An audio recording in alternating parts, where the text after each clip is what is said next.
A life of faith is marked by one thing: risk. Otherwise, it's not really faith, is it? What we see in today's reading of Hebrews chapter 11 is a list of people who took risks trusting God. They weren't risk takers for just the sake of taking risks. They weren't adrenaline junkies. These were men and women who, in their quest to be faithful to God, took risks. I wonder, am I taking risks in my faith?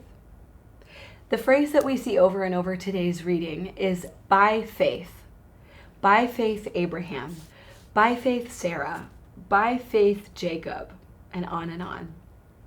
And I wonder what I would put in that blank. Like by faith, Hannah, fill in the blank. Do I have things I could put in that blank? Am I living by faith? What about you? Try that.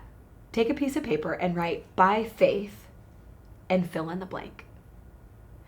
By faith, Hannah is doing this at work, or by faith, Hannah is this kind of parent.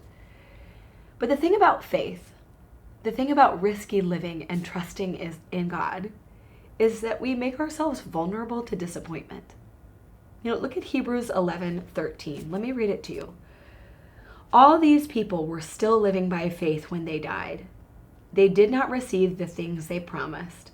They only saw them and welcomed them from a distance, admitting they were foreigners and strangers on earth. People who say such things show that they are looking for a country of their own. How beautiful is that? And it's laced with sadness, isn't it? There's boldness in living by faith, in taking risks. But when you do that, you risk being disappointed. Because the people listed here did not get to see in full color while they were alive on earth what they were promised, what they were hoping for. And the same is true for us. When we live by faith, we might not get to see the full fruit of the seeds that we're sowing or planting. But will we trust by faith that God will carry on that work beyond us? So today, how are you living by faith? And if you are willing to be disappointed, are there other things by faith you might try or do? We want to be men and women who are living by faith, who are taking risks to trust in God, trusting that whether we see the fruit of these seeds or not, that God is the gardener who will bring them to fruition. Our job is to live by faith.